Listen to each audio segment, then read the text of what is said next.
Gaston Compère, il y a un vers de la poésie française auquel vous adhérez sûrement, c'est la musique, de la musique avant toute chose. Évidemment. Mais encore, pourquoi la musique avant tout? Mais la musique, parce que j'ai le goût de la musique avant tout autre goût. Hum. Et que je bats un peu ma coulpe en me disant que j'ai raté ma vocation, j'aurais dû être musicien. Mais vous êtes compositeur. Oui, bien sûr, mais enfin,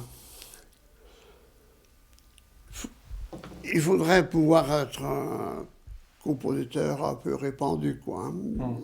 Et pas seulement pour les épicieux. Oui, mais vous connaissez la musique Oui. intimement. Vous nous promenez dans Bach avec une Bah, familiarité aveuglante. mais oui, mais toute ma vie, j'ai été intéressé par la musique et je faisais du piano avant qu'on s'en débarrasse parce que j'ai les doigts rhumatisés. Et ça, je dois dire que ça me manque un peu, bien sûr. Mais enfin, ce sont disons, des activités complémentaires, gratter du papier ou de croquer des notes, oui. Et pourquoi dans ce vaste monde musical, pourquoi Bach, pourquoi Jean-Sébastien Bach occupe cette place centrale chez vous? Oh, il n'y a pas que chez moi, hein. Mais chez vous, c'est très manifeste. Oui, bien sûr. Comme disait Jean Ferrat, Bach, c'est mon homme. Oui. Hum. Bien parce que incontestablement, c'est celui qui a le plus de génie abouti, si on veut, oui. Hum. Mais est-ce que son art est un modèle, Oui, pas seulement au point de vue musical, hein, mais du oui. point de vue de l'écriture littéraire? Est-ce que vous pensez à l'esthétique, aux exigences de Bach quand vous écrivez? Oh, ça m'est déjà arrivé, évidemment. Les exigences de Bach, ce sont les exigences de tout artiste, hein, Hum. qui sont sans doute portées un peu plus à l'incandescence chez lui. Mais enfin, quand on fréquente ce musicien, on a au moins le bon esprit d'être modeste et de faire son possible pour donner un reflet d'honnêteté à, à l'art qu'on pratique, oui. Et au cours de mes petits travaux, si je puis dire, j'ai pu tout de même me rendre compte que l'art de la musique, c'est tout à fait autre chose que l'art de la littérature, et qu'il ne faut pas les confondre. Quand on veut appliquer à la littérature des recettes musicales, on ne va pas très loin, non. Même pas du point de vue de la structure, par exemple? Oui, évidemment, mais enfin, lorsque on emploie une certaine structure, on ne dit pas, si vous écrivez un roman, par exemple, je suis en train de travailler sur une structure de Jean-Sébastien. Hum. L'art de la fugue n'est pas applicable à la littérature. Non, non, non. Non. Ce sont des, comment, des procédés tout à fait conjoints qui se rejoignent évidemment par la joie que ça donne, mais c'est tout, oui. Vous avez employé le mot procédé. C'est vrai que quand on lit votre poésie, elle est à la fois très dense par son contenu et très élaborée par sa forme. Oui. Donc, vous êtes, oserais-je le dire, un rhétoriqueur avoué. Mais oui, on ne m'en cache pas, c'est vrai, Hmm. oui. Et ça implique quoi, ça, d'être un Pardon? rhétoriqueur? Ça implique quoi, d'être un rhétoriqueur? Ben, ça implique, pour commencer, la science de l'outil que l'on manie, oui. Hmm.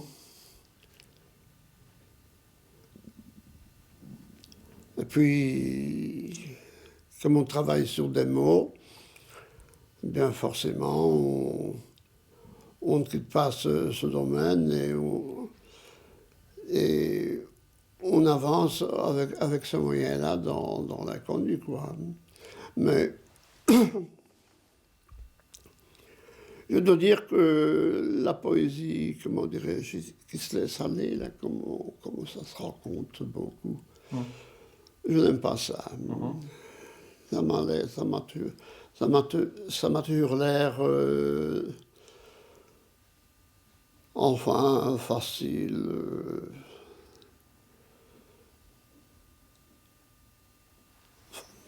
Enfin, pas seulement facile, mais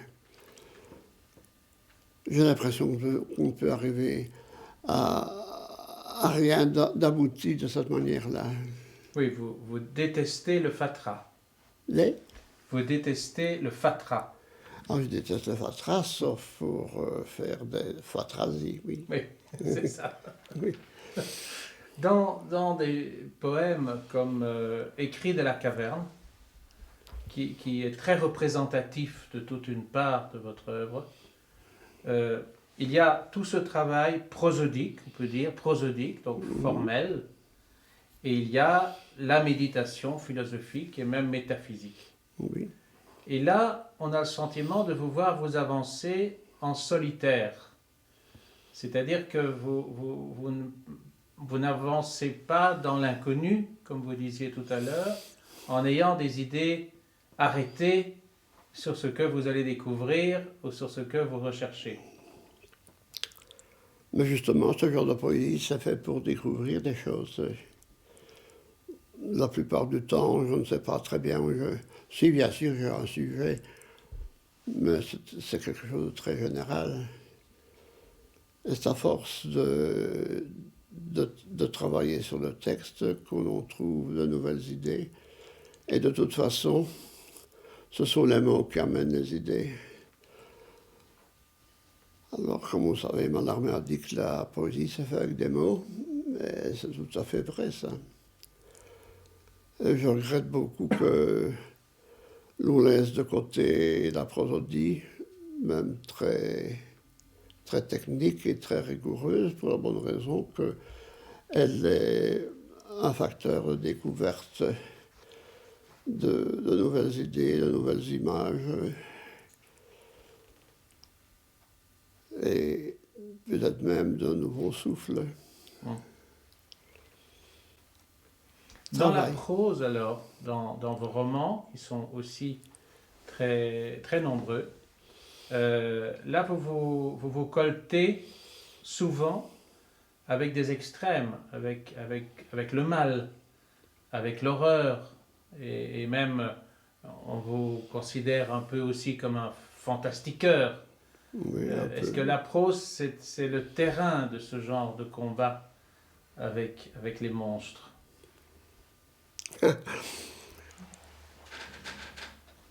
Je ne peux pas dire que la prose soit plus facile que la poésie. Hein. Et, comme vous savez, l'écriture, c'est quelque chose, pour bien faire, de rigoureux et de surveiller. Mais c'est vrai que si par certains côtés j'ai un petit peu un écho de fantastique, c'est parce que le fantastique se trouve justement à la frontière métaphysique de notre existence.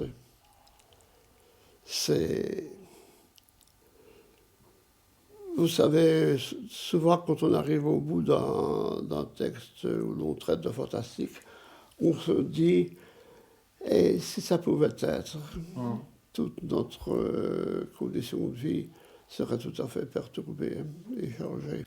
Donc vous approchez l'inconnu au moyen du connu. C'est ça.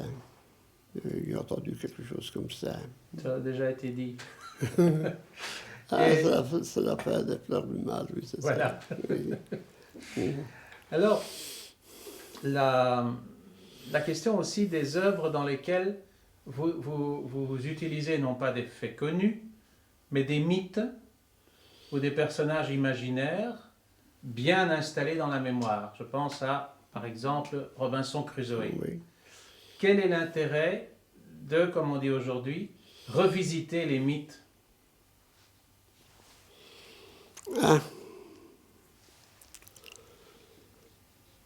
Robinson Crusoe est évidemment un mythe très aimable, ne serait-ce que parce qu'il permet justement d'écrire à peu près n'importe quoi sur son compte. Mais là, je voulais faire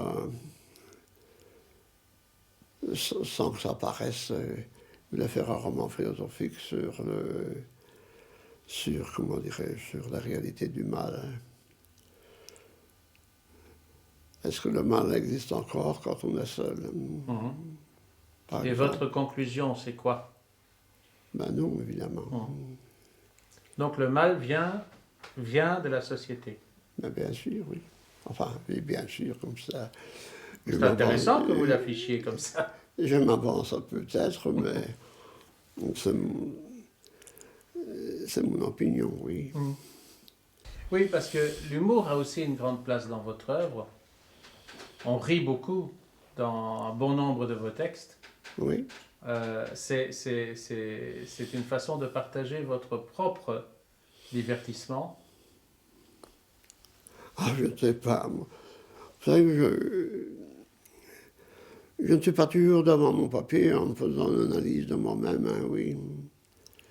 Il y a tout un côté obscur qui marche, oui, souvent à votre insu, oui.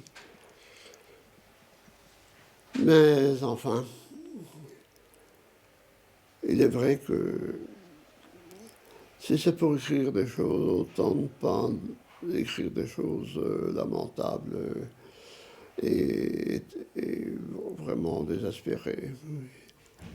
Après, c'est une façon de voir la vie, évidemment. Enfin, moi, je la vois plutôt...